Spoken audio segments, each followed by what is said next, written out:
प्रसंग चल रहा था जन्म बधाई जैसे पदद्वय गान का उद्देश्य।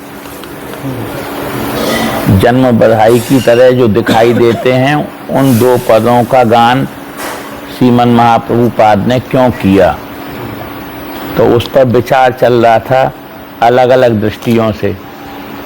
पहली दृष्टि देखी हमने वर्ण और वर्णना की दृष्टि से, उनकी वाणी का वर्ण विषय क्या है, क्या उन्होंने वर्णन किया है, उसके संबंध में स्वयं हृदय महाराज ने क्या लिखा है, फिर सेवक जी ने क्या लिखा है, और अन्य अन्य रसकों के साथ साथ अन्य संप्रदायी भक्तों ने भी क्या लिखा है।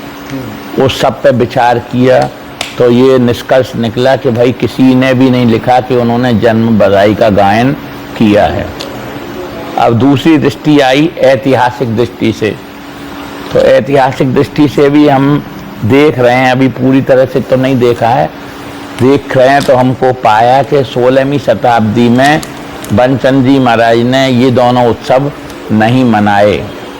बंचन जी महाराज उनके शिष्य द्वारा जो प्रारंभ किया गया था बरसाने में श्री राधा का जन्मोत्सव, वहाँ जाते थे और उनका पूरा परिवार और पूरा शिष्य परिकर बरसाने में जाकर ये उत्सव मनाता था। यहाँ वृंदावन में राधा वल्लभ जी के मंदिर में नहीं। फिर देखा हमने उनके सुंदरवर जी और दामोदरवर जी के समय में भी ये उत्सव वृंदावन में नहीं मनाया जा रहा था।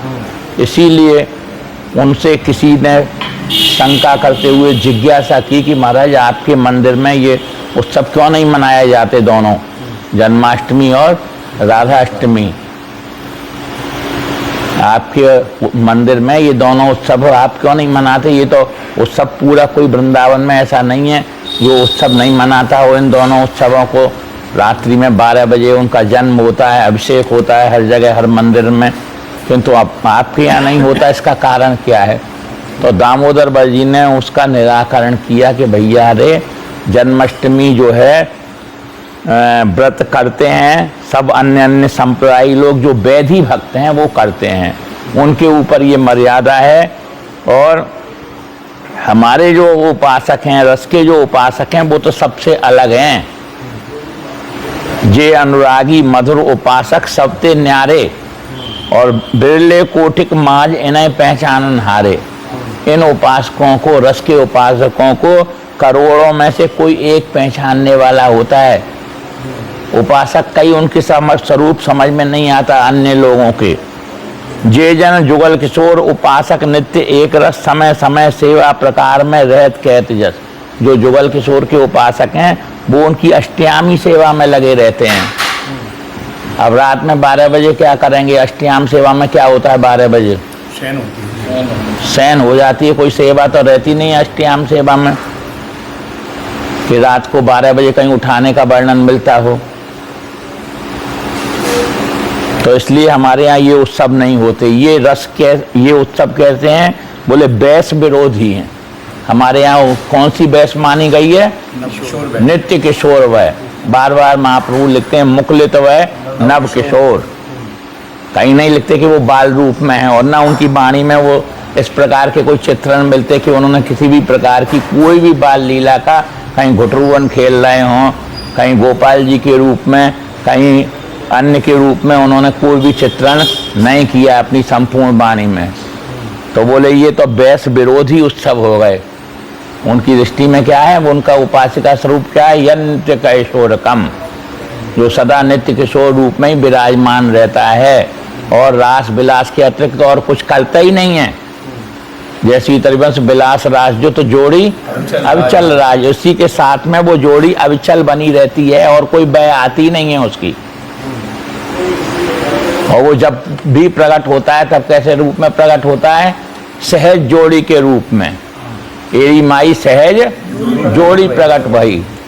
वो यहाँ की तरह वाले जौली जौल्ला वाला नहीं, जोड़ी माने ये मत समझ लेना कहीं। बहुत से यहाँ पे भी जोड़ी के रूप में प्रकट होते हैं, वो जौली जौल्ला डबल हो गए जो। अच्छा, हाँ, कहीं जोड़ी से ही अर्थ समझ लो, ये अर्थ नहीं है जोड़ी का अर्थ। जोड़ी माने श्यामा श्याम की जो जोड़ी है वो प्रकट होती है। और कैसे प्रकट होती है, एक दिन प्रकट नहीं होती, सदैव प्रकटतर रूप में बनी रहती है। वो प्रकटतर रूप में बने रहने का मतलब क्या है, अभी आगे विस्तार से उसको फिर समझाएंगे। प्रकटतर का मतलब है नित्य नए नए रूप में प्रकट होती रहती है। अभी कुछ और रूप है, अभी कुछ और है, फिर कुछ और, फिर कुछ और, क्षण क्षण में जो नए नए रूपों में प्रकट होती है। नयो नेह नव रंग नयो रस नवल श्याम बसमान किशोरी नव पीताम्बर नवल चूनरी नई नई बूंदन भीजत गोरी। इसीलिए दोनों के लिए दोनों नए बने रहते हैं। वहाँ दोनों के लिए नए बने रहते हैं। तभी तो ध्रुवदास जी लिखते हैं, ना आदि ना अंत विलास करें लाल प्रिया में भई ना। अगर पुराने हो जाए तो फिर चिन्हारी ना होने का मतलब क्या होगा? पहचान है, पहचान। इनकी चिन्हार है कि नहीं, तो उनकी उनसे पहचान ही नहीं हुई है, इतने नए हैं वो। तो बोले ये कैसा हो गया? बोले ये रस तो बैस विरोधी उत्सव हो गया। जे रस बैस विरोधी उत्सव कहो काम है, और पहले कई मन एक बहुत रस कित लाम है। पहले कई मन एक का मतलब क्या है? पहले ही महाप्रभु ने ये बात लिख दी है, यह जो एक मन बहुत ठोर कर कई कोने से छुपाए हो। जिस रूप की हमको उपासना करनी है, जाई की उपासना ताई की वासना, ताई को नाम रूप गुण मंगल गाइए।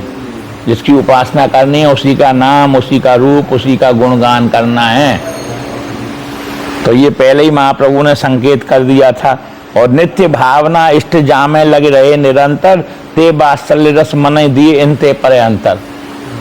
अगर रात में अभिषेक करेंगे तो क्या होगा? अष्टयामी सेवा में पूरा व्यवधान पड़ जाएगा माँ। तो और वैसे भी सोचने की बात है, जहाँ हमारा प्रेम पात्र है वहाँ हम उसका अभिषेक कैसे करेंगे? जहाँ हमारा बालक समझ रहे हैं या हम हमारा और किसी भी तरह से वो प्रेम पात्र है, तो हम उसको एक मन दूध से नहवा देंगे क्या?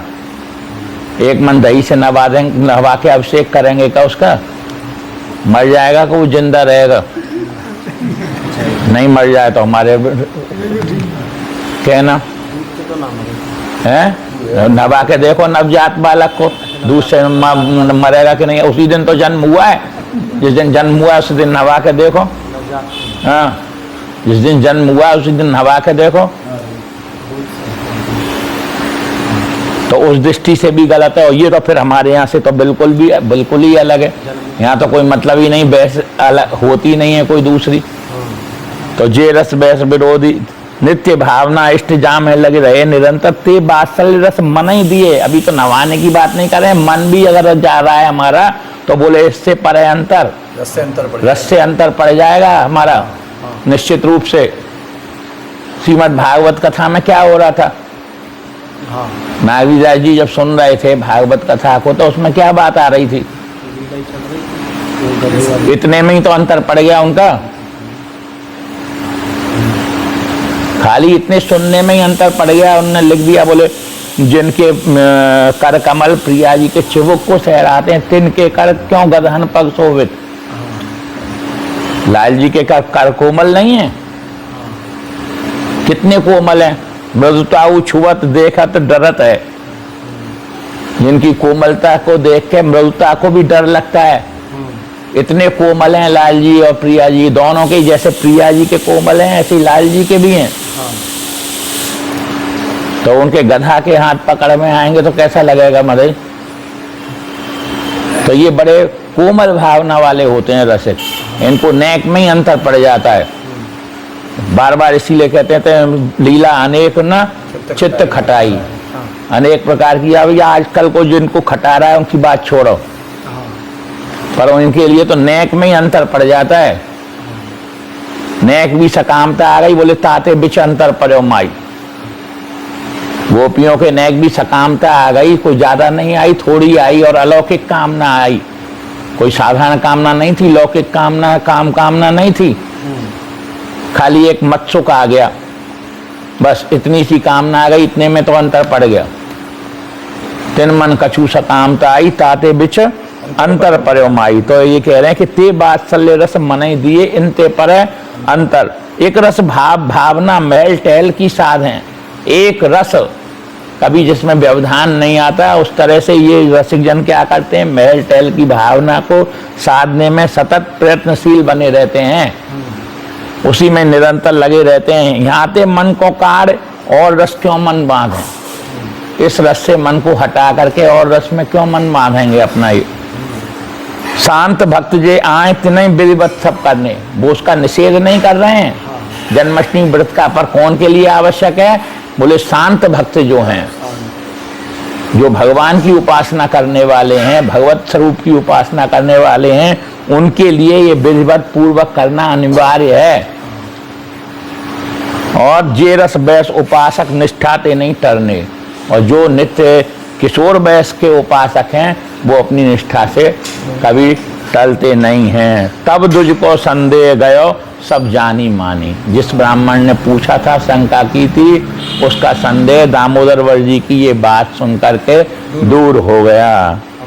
तो इससे क्या निकला कि उस समय तक जन्माष्टमी और राधाष्टमी राधा वल्लभ जी के मंदिर में होती थी या नहीं? निकल रहा है या वैसे ही मैं कह रहा हूँ इसलिए हाँ कर रहे हो? हैं? वाणी कह रही है, दामोदर वर जी की वाणी कह रही है। हाँ, राधा वल्लभी ये वाणी साहित्य में प्राप्त इन उल्लेखों के आलोक में यह तत्व सुस्पष्ट हो चुका है कि राजदास जी और बिलासदास जी के सेवाधिकार काल अर्थात 1714 से 1722 तक श्री राधा वल्लभ जी के मंदिर में ये दोनों जन्मोत्सव नहीं मनाए जाते थे। अब गोस्वामी राजदास जी के पश्चात उनके पुत्र गोस्वामी कमल नयन जी राधा वल्लभ मंदिर के सेवाधिकारी हुए।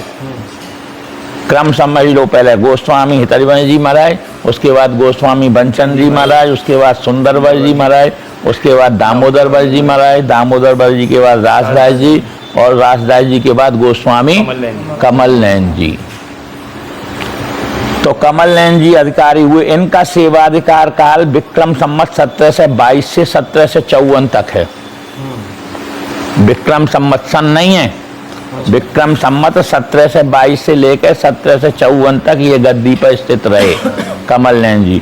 इन्हीं के समय में राधा वल्लभ जी काम बन गए थे। जब औरंगजेब का आक्रमण हुआ था, मंदिर तोड़े जा रहे थे यहाँ पे, एक समय सी वृंदावन में भाजर परी अगारी और अपने अपने ठाकुर लेके भाजे सकल पुजारी। हाँ, वृंदावन धामान रागावली में इस घटना का उल्लेख किया गया है कि जिस समय वृंदावन में भाजर पड़ रही थी, भगदड़ मच रही, भाजर माने भगदड़ मच रही थी, सब अपने अपने सेव्य स्वरूपों को छिपा रहे थे। मदन मोहन जी करौली चले गए, गोविंद देव जी जयपुर चले गए, और जुगल किशोर जी पन्ना में चले गए, और राधा वल्लभ जी कामवन में चले गए। तो वो कामवन में कब गए? इन्हीं गोस्वामी कमल नयन जी के समय में गए थे। 17 से 27 में गए थे कामवन में।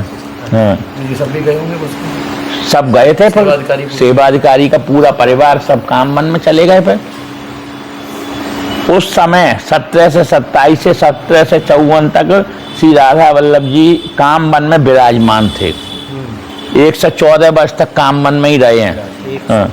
17 से 27 से लेकर और 18 से 41-42 तक रह गया। काफी लंबे समय रहे हैं। क्या थी? बिहारी जी भरतपुर गए, बिहारी जी रह गए अभी। बिहारी जी भरतपुर, हम वही बता रहे हैं। हाँ हाँ, नहीं नहीं, भरतपुर में। गोपीनाथ जी जयपुर, और गोविंद देव जी भी जयपुर। दो ठाकुर गए जयपुर में। 7 देवालय हैं ये पुराने, राधा वल्लभ जी, बिहारी जी और गोविंद देव जी, मदन मोहन जी और जुगल किशोर जी, राधा रमन जी और गोपीनाथ जी। ये सप्त देवालय बोले जाते हैं। 3 रह गए हैं? 3 हो गए या 3 है यहाँ और जगह नहीं, ये 7 हो तो गए। वहाँ से लौट आए, वो लौट के खाली राधा वल्लभ जी आए हैं और बिहारी जी आए हैं। और राधा रमन जी का तो न तो जाने का मिलता ना आने का मिलता है। बाद में ही प्रकट हुए हैं क्या उसमें से शालिग्राम से? नहीं, वो हो तो उसी समय गए थे, 15 से 99 में ही हो गए थे। हाँ हाँ, व्यास जी के समय में ही हो गए थे। व्यास जी महाराज ने एक पद लिखा है, झूलो मेरे गंड की नंदन। उस समय क्या था? हाथ न पैर नहीं नासा और अंग लगाए चंदन। मानव भटा कड़ी में बोरे, अंग लगाए चंदन। तो उस समय तो शालिग्राम ही थे। शालिग्राम थे, पर उससे सुन के ही तो उनको दुख हुआ, ये कैसा गान कर दिया। उन्होंने उससे कहा था ना महाराज कोई पद गान करो।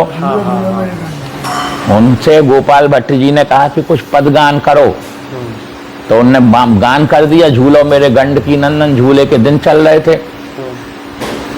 हाथ न पैर नैन नहीं नासा और व्यास कहा कई गावे छंदन।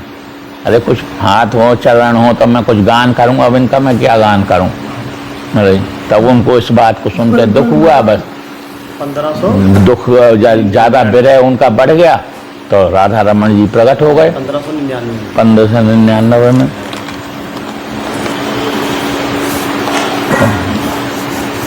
भूल गए कहाँ चल रहे।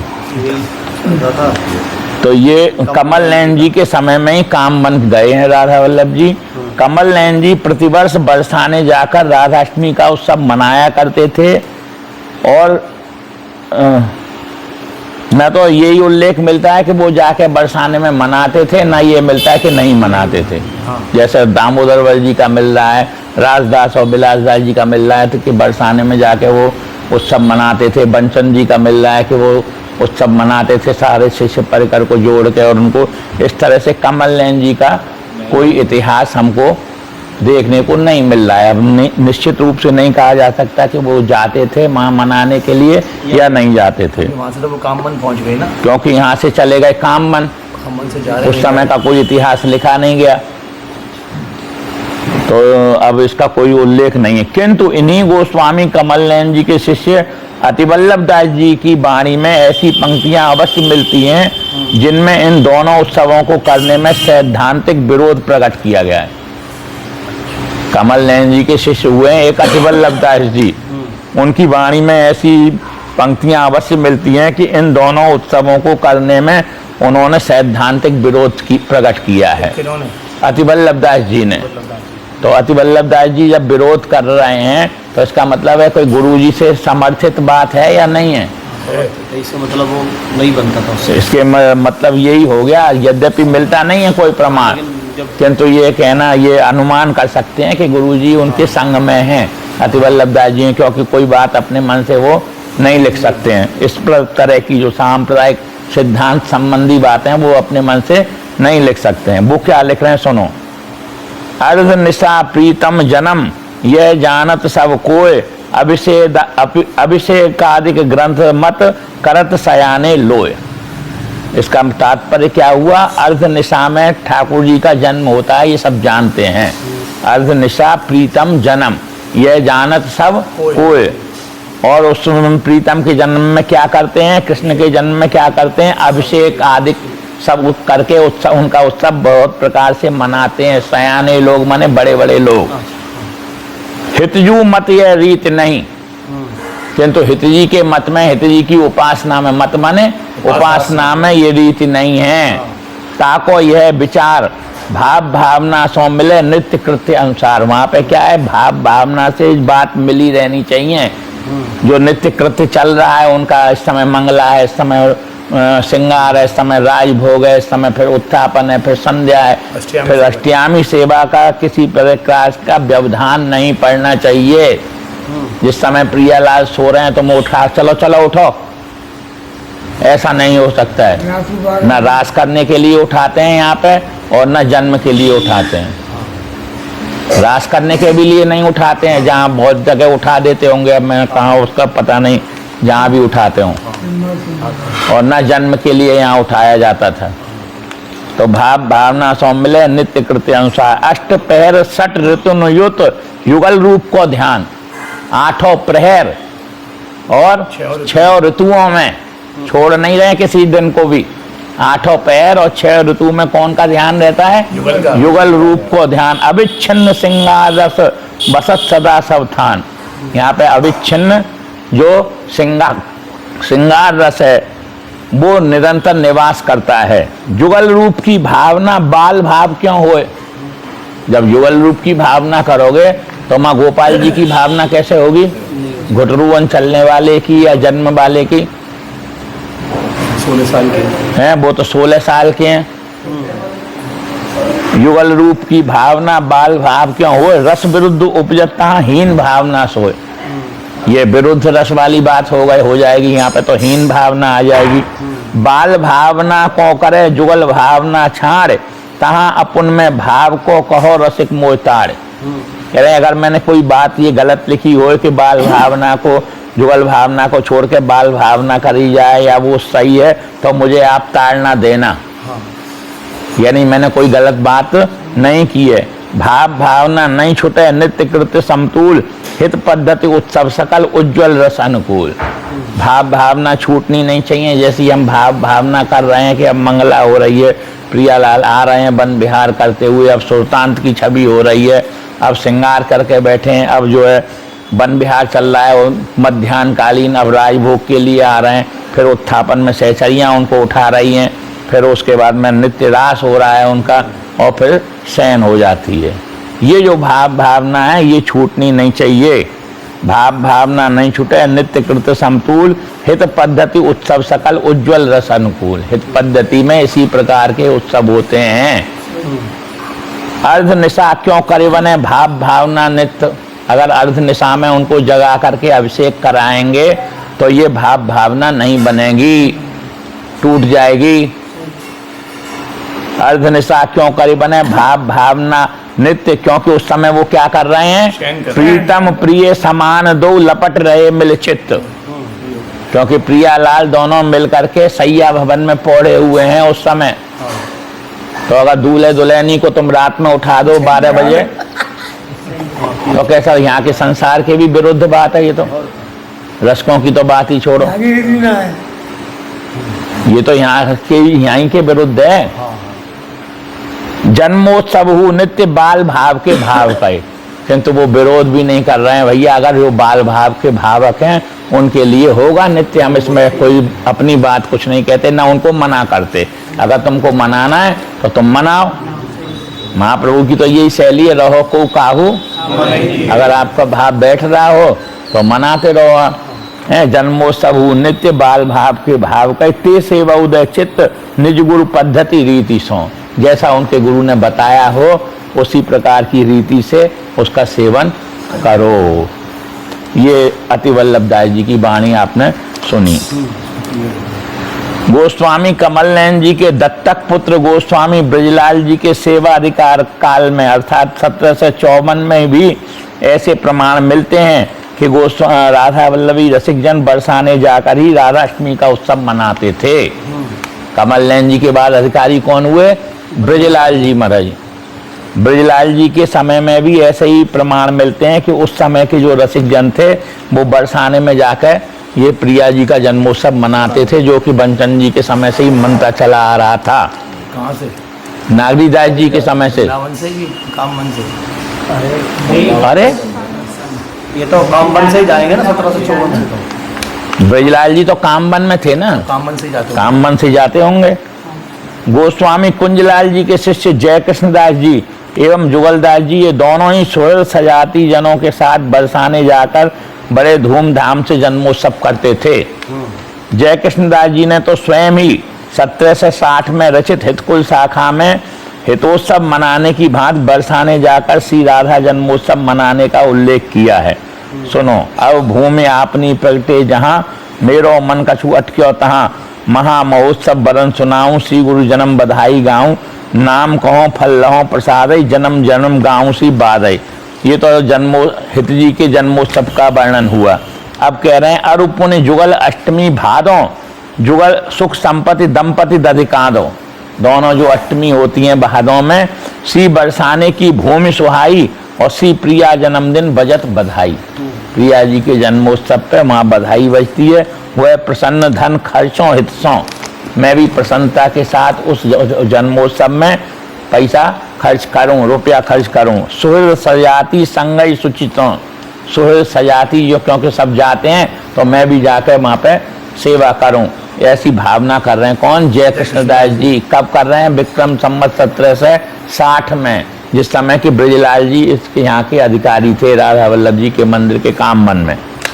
गोस्वामी कुंजलाल जी के शिष्य जुगलदास जी के जीवन वृत्त से भी इसी तथ्य की पुष्टि होती है कि विक्रम संवत 1797 तक राधा वल्लभी रसिकगण श्री राधा जन्मोत्सव बरसाने में जाकर ही मनाया करते थे। एक शिष्य हुए हैं जुगलदास जी, उनकी बहुत बड़ी कुंज थी यहाँ पे, जो आजकल रूप सनातन गौड़िया मठ के नाम से बन गया है। वो जुगलदास जी महाराज की कुंज है और इसमें 4 कुंज इकट्ठी थी। भीम कुंज भी इसके अंतर्गत थी। हाँ, वो सब पूरा एक ही कुंज है। उसी में सुंदरवर जी की भी समाधि थी, उसी में कुंजलाल जी की समाधि थी। 4 राजाओं के सेव्य स्वरूप विराजमान थे 4 जोड़ी के रूप में यहाँ पे। इसका इतिहास पूरा वृंदावन धामानुरागावली में दिया हुआ है। और चाचा वृंदावन दास जी की इष्ट पद बंधन वो गुरु कृपा चरित्र बेली है, उसमें इसका पूरा सांगोपांग इतिहास दिया हुआ है। जुगलदास जी के 72 राजा शिष्य बताए गए हैं।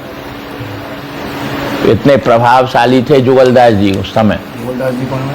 कुंजलाल जी के शिष्य थे जुगलदास जी, तो वो यहाँ के मुख्य थे। उन्हीं के द्वारा ये स्थापित की गई है बड़ी कुंज। तो वो भी 17 से 97 तक, उनकी वाणी से भी ये ज्ञात होता है कि वो 17 से 97 तक बरसाने में जाकर ही सभी रसिकों के साथ जन्मोत्सव मनाया करते थे। सुनो, नवल नागरी दास को कहो कुमारी मुख आप, बरस बरस मम जन्मदिन उत्सव विरिसों था। पहले से शुरू कर रहे हैं। जब से नागरी दास जी को आज्ञा हुई, प्रिया जी ने आज्ञा दी कि बरस बरस मैंने प्रत्येक वर्ष में इस दिन मेरा जन्मोत्सव यहाँ पे करो। कहाँ पे करो?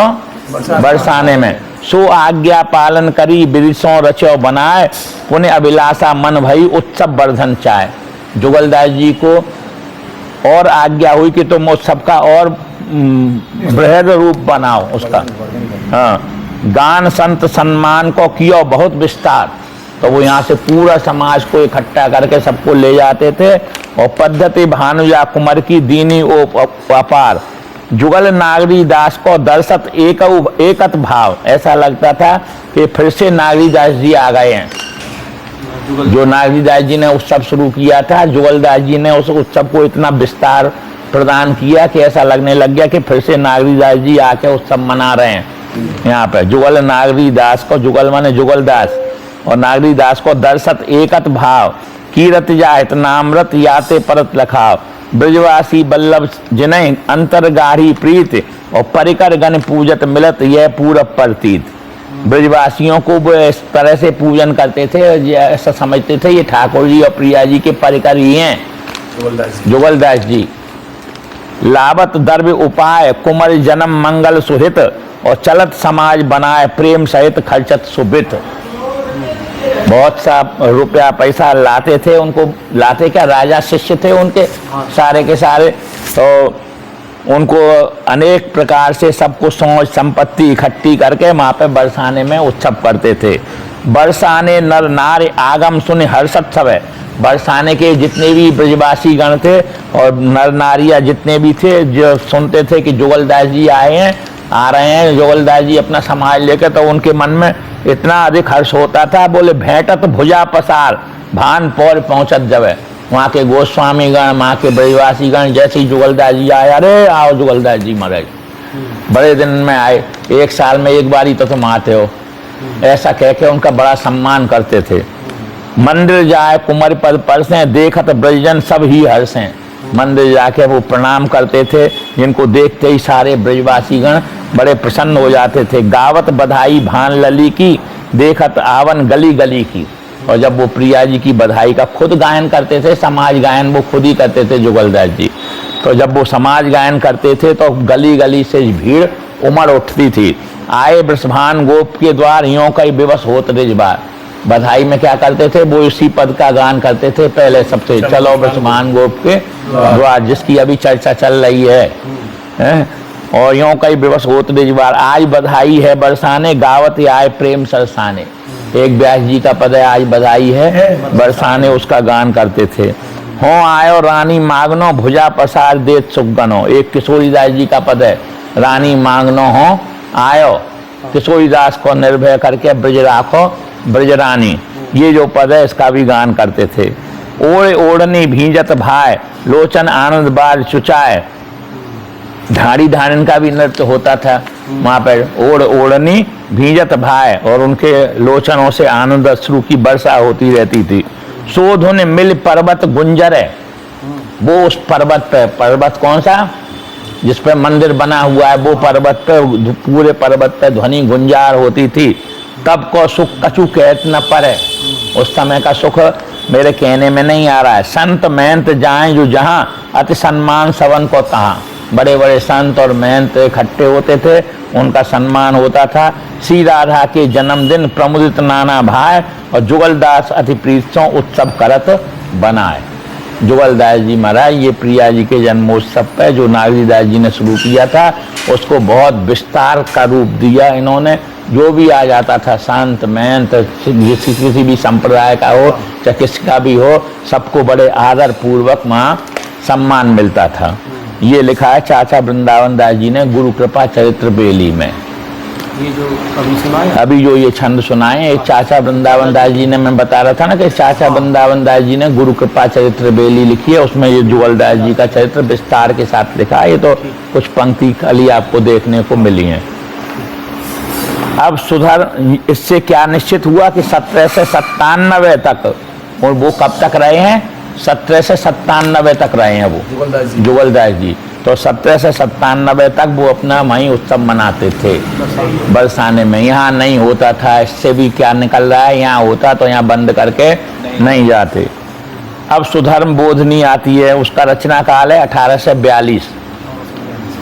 लाडली दास जी ने भी अपने समय प्रबंध में श्री राधा वल्लभ जी के मंदिर में होने वाले उत्सवों का वर्णन करते हुए फाग, झूला, शरद आदि 10 उत्सवों का ही नामोल्लेख किया है, किंतु आलोच्य दोनों नैमित्तिक उत्सवों का नामोल्लेख नहीं किया है। सुधर्म बोधनी तो सबके पास होगी, देख लेना उसमें। फाग, डोल, चंदन, बसंत, तीज, हिंडोरे, झूल और शरद पाठ उत्सव तहाँ, गुरु पूजा, रसमूल, दीप मालिका, प्रतिपदा, वन विहार, चित्चा, खिचड़ी और बसंत, ये अपने 10 उत्सव 10 उत्सव लिखे हैं कि हमारे यहाँ के प्रधान उत्सव कौन से हैं। ये 10 उत्सव हैं प्रधान, इनमें इन दोनों का उत्सवों का नाम नहीं आ रहा है। सुधर्म बोधनी सबको मालूम है, सबके पास छपी हुई रखी है। कहे जो ये उत्साह 10 रस माधुर्य प्रधान, और हित मंदिर में देखियत रसकन गिरा प्रमाण। कह रहे हैं ये आज भी यही 10 उत्सव यहाँ हो रहे हैं हित मंदिर माने राधा वल्लभ जी के मंदिर में। हित मंदिर में देखियत दिखाई दे रहे हैं आज भी यही 10 उत्सव। तो इससे क्या निकला सुधर्म बोधनी से? उस काल में भी नहीं हो रहे, उस काल में भी नहीं हो रहे हैं। 18 से 42 वाले काल, 18 से 42 तक भी ये दोनों उत्सव यहाँ नहीं हो रहे हैं। तो राधा वल्लभ जी यहाँ आ गए। अरे वो बात छोड़ो, अब आए कि नहीं उसको यहाँ क्यों जोड़ रहे हो? ये कहो कि राधा वल्लभ जी में ये उत्सव नहीं हो रहे हैं, चाहे कहीं भी जब काम वन में बैठे हो चाहे यहाँ बैठे हो वृंदावन में। 18 से 42 उसका रचना काल है। 18 से 42 में वो 10 उत्सवों का वर्णन कर रहे हैं, कह रहे हैं अपने 10 उत्सव हैं, और स्पष्ट रूप से लिख रहे हैं कि हित मंदिर में देखियत रसकन गिरा प्रमाण। ये जो 10 उत्सव हैं हित मंदिर में आज भी दिखाई दे रहे हैं। उपर्युक्त ऐतिहासिक आलोक के तथ्यों के आलोक में यह बात तो बहुत स्पष्ट हो जाती है कि सीताचार्य ने नंद नंदन और वृषभान नंदिनी इन दोनों के जन्मोत्सवों की परंपरा नहीं डाली थी। इतनी बातों से जो वर्णन और वर्णना की दृष्टि से और ऐतिहासिक दृष्टि से जो अभी 2-3 दिन तक ये विवेचन सुना आपने, इससे क्या स्पष्ट हुआ कि जन्मोत्सवों की परंपरा हरिवंश जी ने डाली थी या नहीं डाली थी? नहीं डाली थी। श्री राधा वल्लभ जी के मंदिर वृंदावन में 18 से 42 तक ना तो राधा जन्मोत्सव ही मनाया जाता था और ना कृष्ण जन्मोत्सव ही, किंतु श्री राधा की आज्ञा से राधा जन्मोत्सव बरसाने में मनाया जाने लगा था। ये भी बात है, प्रिया जी की आज्ञा से बरसाने में श्री राधा जन्मोत्सव की शुरुआत हो गई थी नई नागरीदास जी के समय से, जिसका प्रारंभ नई नागरीदास जी ने कब किया? सीताचार्य के निकुंज गमन के अनेक वर्षों पश्चात विक्रम संवत 16 से 40 के आसपास किया। 200 साल तो हो गए। हरिवंश जी का निकुंज गमन हो गया, उस समय तक कुछ नहीं होता था। उसके बाद 16 से 40 में वहां पे शुरू हुआ बरसाने में, और यहाँ 18 से 42 तक नहीं हो रहा है। राधा वल्लभ जी के मंदिर में 1842 तक ये दोनों उत्सव नहीं हो रहे हैं।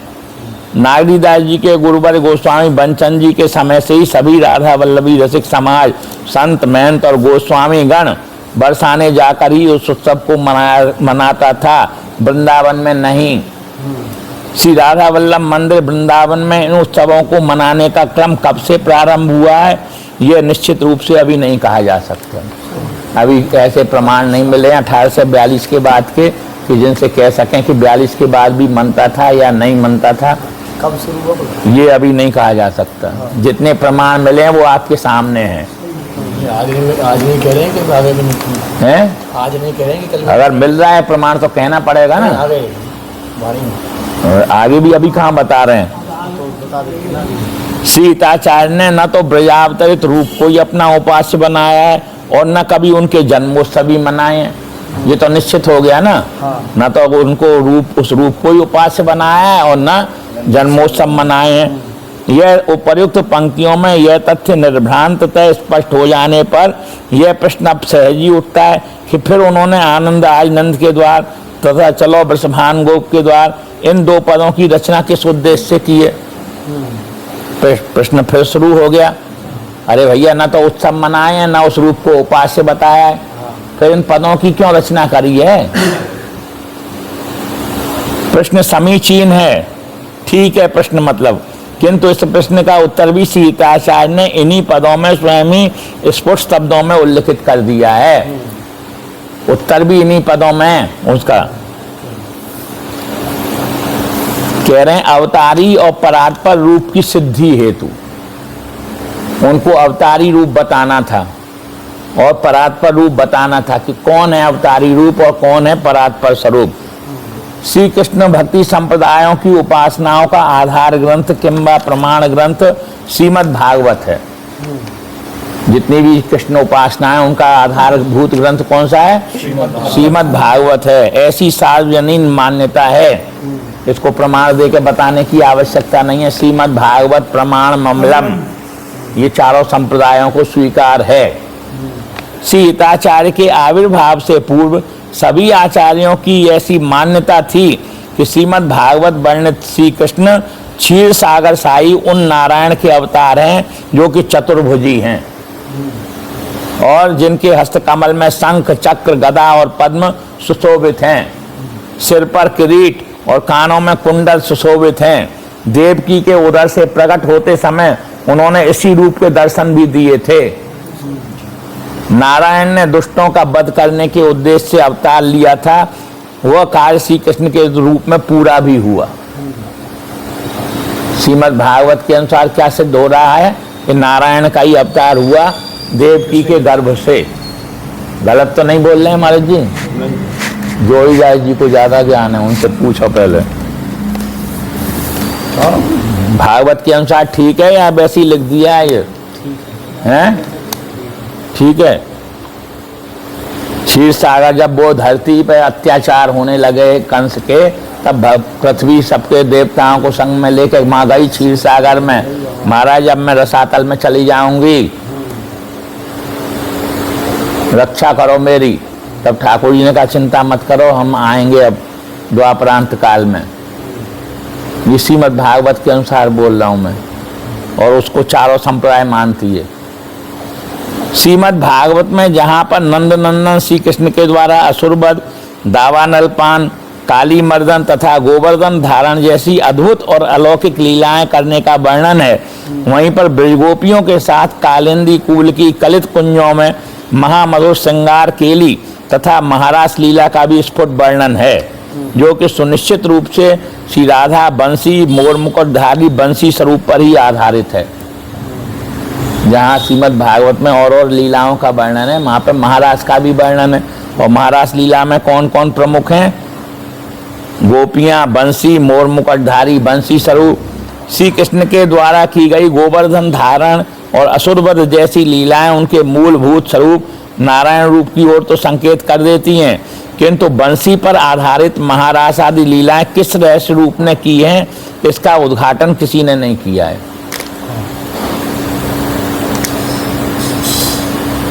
समझ में आ रही है कि नहीं? ये कौन से अदृश्य रूप ने की ये लीलाएं? बंसी हो जिनके पास, ये कहां से? नारायण के पास तो बंसी नहीं थी, मोर मुकुट नहीं था, ये असुर वत्त समझ में आ गया। श्रीमन नारायण के पास न तो श्री राधा ही है, न अनंत ब्रजगोपी ही है, न मोर मुकुट ही है और न बंसी ही है। उनके अवतार का हेतु भी रास करना नहीं, प्रत्युत दुष्टों का नाश करना मात्र था, और वो पूरा भी हुआ। अतः यह प्रश्न प्रकृत्य बन जाता है कि बंसी पर आधारित महारास आदि लीलाएं किस गुप्त स्वरूप ने की? कौन से स्वरूप ने की भैया ये लीला ब्रज में भी? श्री हिताचार्य के आविर्भाव से पूर्व न तो किसी ने यह प्रश्न ही उठाया और न किसी ने इस प्रश्न का उत्तर ही दिया। न तो कोई ने ये प्रश्न ही उठाया कि ये वाले रूप की लीला कौन ने की जिसमें बंसी है और ये ब्रजगोपियां हैं। सभी नारायण का माने बैठे, सभी नारायण का माने बैठे हुए थे। हैं? इन्होंने ही करी, ऐसा माने बैठे थे, इन्होंने किए, ऐसा माने सब यही माने हुए थे। हिताचार्य के पूर्व आविर्भाव से पूर्व न तो किसी ने यह प्रश्न ही उठाया और न किसी ने इस प्रश्न का उत्तर ही दिया। ब्रजगोपियों के साथ हुई श्री कृष्ण की मधुर केलियों में श्री राधा का प्रमुख स्थान है। इस राधा के मूलभूत रूप के संबंध में भी किसी आचार्य ने अथवा किसी भक्त ने कोई प्रश्न और कोई उत्तर नहीं दिया है। अब राधा कृष्ण के साथ कौन है प्रमुख रूप से? राधा है। अब राधा के भी पूर्व का रूप कौन सा था, इस संबंध में भी कोई भक्त या आचार्य नहीं बता रहा है। जहां तक कि इन्होंने खोज की, अगर आगे खोज हो गई हो, मालूम पड़ जाए तो बता देना भाई। राधा का पूर्व रूप कौन सा था? जैसे इनका पूर्व रूप पड़ गया नारायण मालूम, ऐसे ही राधा कौन थी? लक्ष्मी नहीं, वो लक्ष्मी मानते हैं। दिखाओ कौन से आचार्य ने लिखा है, कहने से नहीं बनेगा काम।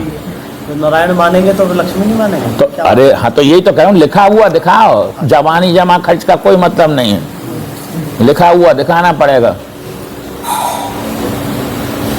वो कह रहे हैं कि किसी भी आचार्य ने अथवा किसी भक्त ने कोई प्रश्न और कोई उत्तर नहीं दिया है, ना तो प्रश्न ही खड़ा किया कि ये कौन है और ना कोई उसका उत्तर दिया है। भगवान नारायण के साथ तो श्री लक्ष्मी जी विराजमान रहती हैं। नारायण के साथ कौन विराजमान रहता है नित्य? लक्ष्मी जी। तो क्या वृषभान ग्रह में आविर्भूत श्री राधा लक्ष्मी जी का ही अवतार स्वरूप है? यह प्रश्न भी किसी के मस्तिष्क में नहीं उठा लक्ष्मी ने किसी ने नहीं माना है। लक्ष्मी किसी ने नहीं माना, खाली उठाया नहीं, प्रश्न ही नहीं उठाया किसी ने, आया ही नहीं उनके मन मस्तिष्क में। मान के बैठे नहीं, विष्णु जी नारायण जी आए हैं तो लक्ष्मी आई। आज तो दिखाओ ना भैया, कौन कह रहा है ये? देखना पड़ेगा। दिखाना पड़ेगा, ये नहीं बनेगी यहाँ पे। हमारे यहाँ ऐसा काम नहीं बनेगा कि जवानी जमा कर सो, अनुमान कर लो। अनुमान का काम नहीं है यहाँ पे। आचार्य वल्लभ के सिद्धांत मुक्तावली नामक ग्रंथ में लिखा है कि परब्रह्म श्री कृष्ण ही सच्चित और आनंद रूप में सर्वत्र व्याप्त हैं। एक एक बात को बड़े ध्यान से सुनना है। आचार्य वल्लभ के सिद्धांत मुक्तावली नामक ग्रंथ में क्या लिखा है? परब्रह्म श्री कृष्ण ही सच्चित और आनंद रूप में सर्वत्र व्याप्त हैं। सिद्धांत मुक्तावली के श्लोक संख्या 3 में। इसी प्रकार मधुसूदन सरस्वती ने भी घोषणा की है कि श्री कृष्ण के अतिरिक्त में कोई दूसरा तत्व नहीं जानता। बंसी विभूषित करा नवनीरद आभात पीताम्बरा दुरुण बिंब फलाधरोष्ठात् पूर्णेन्दु सुंदर मुखाधर बिंद नेत्रात् कृष्णात् परम किमपि तत्व महम न जाने। मैं श्री कृष्ण के अतिरिक्त और दूसरे तत्व को किसी को नहीं जानता हूँ। यद्यपि आचार्य वल्लभ तथा मधुसूदन सरस्वती की यह मान्यता उनके प्रमाण ग्रंथ श्रीमद् भागवत द्वारा समर्थित नहीं है। वो किसको मानना है परम तत्व? श्रीमद् नारायण को। भागवत के अनुसार, श्रीमद् भागवत के अनुसार परम तत्व कौन है? श्री नारायण हैं, उनके अवतार हैं ये। अच्छा, भगवान कृष्ण वो अवतार ही नहीं है। मान्यता जो है वो भागवत के अनुसार नहीं है, भागवत के अनुसार इसीलिए समर्थित नहीं है। फिर भी दोनों आचार्यों ने उनके अवतार पूर्व के संबंध में कोई विचार व्यक्त नहीं किए हैं। अब आती है बात भक्तों में। ये तो हुई आचार्यों की बात। सूरदास जी, परमानंदास जी तथा नंददास जी आदि भक्तों ने भी ब्रजावतरित श्री राधा कृष्ण की जन्म बधाइयां गाई हैं। इस बधाई गान में श्री राधा के अवतार पूर्व रूप का कोई स्वरूप परिचय नहीं है, किंतु कृष्ण को नारायण का अवतार अवश्य उल्लेखित किया गया है। इन बधाइयों में जो पुष्टि मार्गी भक्तों के द्वारा विरचित बधाई हैं, उनमें श्री कृष्ण को क्या बताया गया है? नारायण का अवतार बताया गया है। देखो अद्भुत अवगति की गति कैसो भेष धर्यो है, और जाके नाल भयो ब्रह्मादिक सकल विश्व बल साधे, ताको नाल छेद ब्रज युवती बांट तगासों बांधे, ते अवसूर प्रगटिया ब्रज में गोकुल गोप बिहारी। जो नारायण हैं, जिनके से क्या प्रकट हुआ? ब्रह्मा जी का प्रकट हुआ, फिर पूरा जगत प्रकट हुआ, वो यहाँ पे प्रकट हुआ है गोकुल में कृष्ण के रूप में। गोकुल में बाजत कहा, ये सूरदास जी का पद है ऊपर अभी बोला जो। और परमानंदास जी क्या कह रहे हैं सुनो। गोकुल में बाजत कहा बधाई, ध्रुव अम्बरीश प्रहलाद विभीषण नित्य महात्म गाई, सो हरि परमानंद को ठाकुर ब्रजजन केल कराई। उसी ठाकुर ने क्या यहाँ पे किया है, जिसको ध्रुव अम्बरीश और प्रहलाद गाते रहे श्रीमन नारायण को, वही ब्रज में श्री कृष्ण के रूप में अवतरित हुआ है। ऐसा भी परमानंदास जी भी लिखते हैं। श्री ब्रह्मा रुद्र शुक और नारदारी भक्तों से अलक्षित, गोविंद प्रिय वर्ग से दुर्गम, वृंदावन की सीमा में गोचर और नित्य किशोर रूप में श्यामा श्याम के नित्य विहार परायण रूप को सीताचार्य ने अपना उपास्य बनाया था। इतनी सारी बातें एक शब्द में कह दी उन्होंने। श्री माने लक्ष्मी जी, ब्रह्मा जी, रुद्र माने शंकर जी, सुखदेव जी और नारदारी भक्तों से अलक्षित, और गोविंद प्रिय वर्ग से दुर्गम, वृंदावन की सीमा में गोचर, जो नित्य किशोर किशोरी रूप में प्रकट रहता है निरंतर, ऐसे जो श्यामा श्याम के नित्य विहार परायण रूप को सीताचार्य ने अपना उपास्य बनाया था। इस रूप को उन्होंने निकट से देखा था और इससे वे पूर्ण परिचित थे।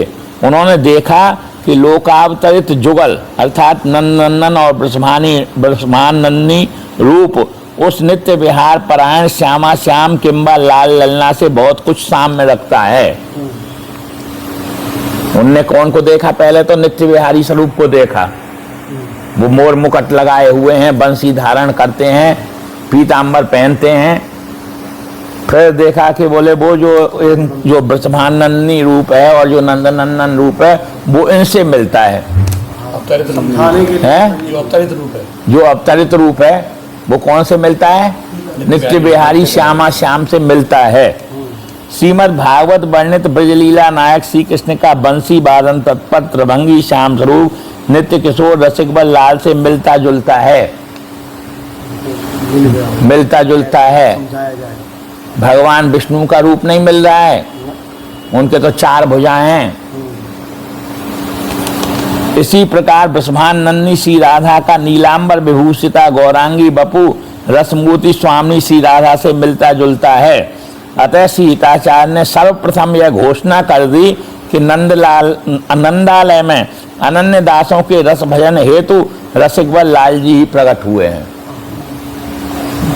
आनंद आय नंद के द्वार, दास अनन्य भजन रस कारण प्रगटे, वही लाल प्रकट हुए हैं। कौन के रूप में? मनोहर ग्वार के रूप में। ये उद्घोषणा किसी ने भी नहीं की थी, किसी ने देखा ही नहीं था, क्योंकि ये रूप देखा ही नहीं था नित्य बिहारी का, कि बंसी धारण किए हुए हैं, पीतांबर धारण किए हुए हैं, प्रिया जी के चरण सेवन कर रहे हैं, मोर मुकुट है। ये रूप किसी ने देखा नहीं था, तो वो कैसे कहें? उनने सबको ने नारायण का अवतार मान लिया उनको, और ना लक्ष्मी उनको बताया कि राधा कौन है, लक्ष्मी भी हैं या कोई ये और ही आ गई कहीं से, ये भी नहीं बताया। हित जी महाराज ने बताया नहीं नहीं, जन्म लिया मोहन हित श्यामा नहीं जन्म लिया है यहाँ पे भी, कृपा बपू से। अतः सीताचार्य ने सर्वप्रथम यह घोषणा कर दी कि नंदालय में अनन्य दासों के रस भजन हेतु रसिकबल लाल जी ही प्रकट हुए हैं, और ब्रजभान गोप के भवन में मोहन लाल के हित नित्य किशोरी श्यामा ही कृपा बपू से अवतरित हुई हैं। नित्य किशोरी को कहते हैं श्यामा, जैसे उनको क्या कहते हैं? लाल कहते हैं, ऐसे ही वो नित्य किशोर हैं। और ये क्या है? नित्य किशोरी है, इसीलिए उनका नाम श्यामा है। कन्या प्रकट हुई ऐसा नहीं लिखा है उसमें, जन्म लियो मोहन हित श्यामा। और मोहन का हित भी नहीं बनेगा, वहां पे किसी ने ये नहीं कहा मोहन का हित करने के लिए, क्योंकि मोहन का हित प्रकट करने के लिए होगी तो बात ही दूसरी हो जाएगी। वहां पे तो उनसे हित दास्य मांग रही हैं, वो मोहन का हित कैसे करेंगी? वहां तो पुरुष भूषण दे दास्यम, उनमें राधा भी शामिल है, उन ब्रजांगनाओं में जो दास्य मांगने वाली हैं। अपने हित के लिए प्रकट हुई हैं, उसमें दास्य मांगूंगी। उल्टी बात हो जाएगी फिर तो उन्होंने राधा सुधानिधि में भी कहा है कि जो वृषभान के गृह में कृपा करके किंबा कृपा बपू से अवतरित हुई हैं, उन पूर्णानुराग रसमूर्ति श्री श्यामा की मैं किंकरी होने की वांछा करता हूँ। जो कौन? नित्य किशोरी। जो माने कौन से रूप की हो रंगित है? नित्य किशोरी श्यामा की रूप, जो पूर्णानुराग रस की मूर्ति हैं। पूर्ण अनुराग रस की जो मूर्ति है कौन? नित्य किशोरी श्यामा। वो कृपा बपू से, कृपया वृषभान गे है, कृपा बपू से जो वृषभान गे में प्रकट हुई हैं। मैं यहाँ पे भी बड़ी मार्मिक बात है, यहाँ पे ये नहीं कहा है कि मैं उन जो प्रकट हुई हैं उनकी वांछा कर रहा हूँ, मैं उन श्यामा की किंकरी होने की वांछा कर रहा हूँ, उन जिनसे ये प्रकट हुई हैं। शब्द हैं हमारे महाप्रभु के, बड़े सूक्ष्म शब्द हैं। पूर्णानुराग रस मूर्ति तलिलताभम ज्योति परम भगवतो रतिमद रहस्यम यत् प्रादुरस्य कृपया वृषभान गेहे सात किंकरी भवतुमेव ममाभिलाषा। इस प्रकार हम देखते हैं कि ब्रजावतरित नंद नंदन तथा वृषभान नंदनी रूप के अवतार पूर्व रूप का ऐसे स्फुट शब्दों में परिचय देने का श्रेय श्री हिताचार्य को ही है। ये किसी ने नहीं बताया, उनके पूर्व रूप नारायण को ही बताया है। नित्य बिहारी को किसी ने नहीं बताया कि ये उनका पूर्व रूप है। ये बात कौन ने बताई है? केवल हितजी महाराज ने ये बात बताई है। उन्होंने सभी आचार्यों, सभी भक्तों और सर्वसाधारण जनों को यह उद्बोधन देने के लिए किंबा इस रस गुप्त रहस्य का उद्घाटन करने के लिए ही इन दोनों पदों की रचना की है। इनका ये जो गुप्त रहस्य था, इसको उद्घाटन करने के लिए सभी आचार्यों, सभी भक्तों और सर्वसाधारणों को यह उद्बोधन देने के लिए ये इन दोनों पदों की रचना की है। जन्मोत्सव वर्णन करना तो एक मधुर माध्यम था, जन्मोत्सव तो एक बहाना था उनका। बताना ये था कि वो लाल ही प्रकट हुए हैं, नारायण नहीं प्रकट हुए हैं, वो लक्ष्मी नहीं प्रकट हुई हैं, वो कौन? नित्य किशोरी श्यामा ही प्रकट हुई हैं। ये मूल रूप में बताना था और संधि बतानी थी। नित्य किशोर नित्य निमित्त संधि समझेविन स्वारिन स्वार बिगाड़ो। जब तक इस संधि को नहीं समझोगे तब तक सारा रसाभास हो जाएगा। ये संधि बतानी थी महाप्रभु ने को। अलग भी हैं और जुड़े हुए भी हैं, साम में भी है और असम में भी है। ये बात बतानी थी, वो इन पदों में व्यक्त की है उन्होंने। जन्मोत्सव नहीं मनाए हैं। और बहुत से ऐसा अर्थ करते हैं कि जैसी तरीके से दुग्ध दधि छिड़कत मध्य हरिद्रागार, हरिवंश जी दुग्ध दधि छिड़क रहे हैं। हरिवंश जी दुग्ध दही मां नहीं पहुंच गए द्वापरांत काल में, वो तो द्वापरांत काल का वर्णन कर रहे हैं। छिड़क कौन रहे हैं?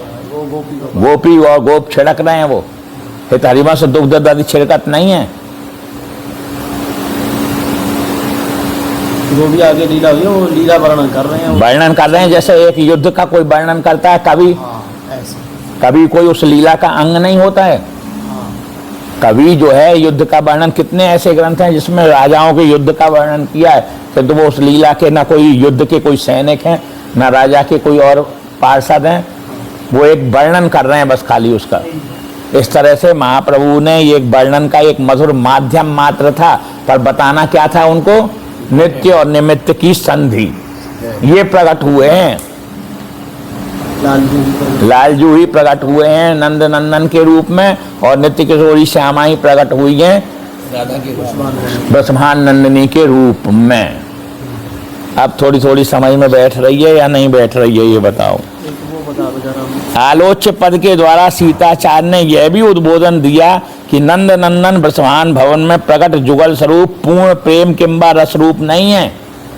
इस पद के माध्यम से और एक संकेत क्या दिया कि जो यहाँ प्रकट हुआ है वो रूप पूर्ण प्रेम किंबा रस स्वरूप नहीं है, वो अवतारी नहीं, अवतार स्वरूप है। इस लोकावतरित जुगल का सहज पूर्ण रूप और सदैव प्रकट कर रूप रस रसिक रूप रसिक व लाल और नित्य किशोरी श्यामा ही है। एक ये दोनों ही नंद ब्रसभान भवन में कृपा बपू से उत्पन्न हुए हैं। ये बात कहाँ पे लिखी है? 40वें श्लोक में महाप्रभु ने लिखा है। क्या लिखा है? यदि ब्रसभान नंदिनी की कोई प्रणय मूर्ति मिल जाए तो किमी से न श्याम प्रिय मिलन यत्न रपी किम। इसका क्या तात्पर्य हुआ? बड़े सूक्ष्मता के साथ इसका अर्थ भाव देखो। क्या कह रहे हैं? ब्रसभान नंदिनी की जो कोई पूर्ण प्रणय मूर्ति है, ये नहीं कह रहे हैं कि ब्रसभान नंदिनी का दास से मिल जाए, भानुनंदनी अभी अपूर्ण, वो अपूर्ण है, वो पूर्ण मूर्ति, वो उनकी ही हाँ उनकी ही यदि पूर्ण मूर्ति प्राप्त हो जाए तो बोले किमी से न श्याम प्रिय मिलन यत्न ही रपी जगह किम, फिर मुझे श्याम के प्रिय मिलन से भी क्या लेना? श्याम कोई से भी, मतलब ये अगर वो इसी की तो बात कर रहे हैं। वो 40वें श्लोक की व्याख्या देख लेना आप, राधा सुधा निधि में कौन से की बात की है। सीतानुगत प्रबोधानंद सरस्वती सेवक जी तथा अन्य निरसकों ने सीताचार्य के इन्हीं सूत्र वाक्यों का भाष्य जैसा करते हुए कहा है कि ब्रजावतरित ब्रसभान नंदिनी रूप अपूर्ण है। लो, स्पष्ट रूप से उनने तो खाली संकेत में किया ये बात कि पूर्ण प्रणय मूर्ति यदि मिल जाए तो। और ये प्रबोधानंद जी क्या कह रहे हैं सुनो, उसी सूत्र की व्याख्या कर रहे हैं। राधा वृंदावनाख्ये बने इति परमो भाति घोष पुराणे तेनास्या न ब्रजे अपि प्रकट मति महाश्चर्य पूर्ण पूर्ण स्वरूपम। कह रहे हैं उनका पूर्ण स्वरूप ब्रज में भी प्रकट नहीं है। उनका पूर्ण स्वरूप कौन का? जो पूर्ण प्रणय मूर्ति हैं, उनका पूर्ण स्वरूप ब्रज में भी ब्रजे अपि माने ब्रज में भी प्रकट नहीं है। महाश्चर्य पूर्ण स्वरूपम, वो कैसा स्वरूप है? बोले महाआश्चर्यपूर्ण वाला स्वरूप है वो। ये आश्चर्यपूर्ण स्वरूप है जो प्रकट है, और जो आप नित्य विहार में वो कैसा स्वरूप है? महाआश्चर्यपूर्ण स्वरूप है। प्रबोधानंद जी महाराज ने उसी श्लोक की व्याख्या स्पष्ट रूप से कर दी है। परिपूर्ण माधुर्य खान श्री राधा तो वृंदावन में ही सम्यक रूप से प्रकाशित रहती हैं। सेवक जी ने भी ब्रसभान नंदिनी श्री राधा का सहज रूप सीताचार्य की रसरीति में उपास्य बतलाया है। सेवक जी क्या कह रहे हैं? सुभग सुंदरी सहज श्रृंगार सहज शोभा सर्वांग प्रति सहज रूप ब्रसभान नंदिनी। वो सहज रूप को, उसको पूर्ण रूप को क्या कह के प्रकीर्तित कर रहे हैं? सहज रूप कह के। ब्रसभान नंदिनी का कोई सहज रूप है, वो है मेरा उपास सहज आनंद कदम्बिनी सहज विपिनवर उदित चंदनी। हित ध्रुवदास जी ने ब्रजावतरित नंदलाल ब्रसभान किशोरी की श्रृंगार केली को प्रेम की पहली सीढ़ी घोषित किया है। ध्रुवदास जी ने क्या लिखा है? पहली पैरी प्रेम की कीनी ब्रज विस्तार और भक्तन हित लीलाधरी करुणानिधि सुकुमार। उन करुणानिधि सुकुमार ने, उन नित्य बिहारी ने भक्तों के हित ये लीला धारण करी। और इसको समझना इसी प्रकार से जरूरी है जैसे महल पर जाने के लिए हमको पहली सीढ़ी पे पैर रखना पड़ता है।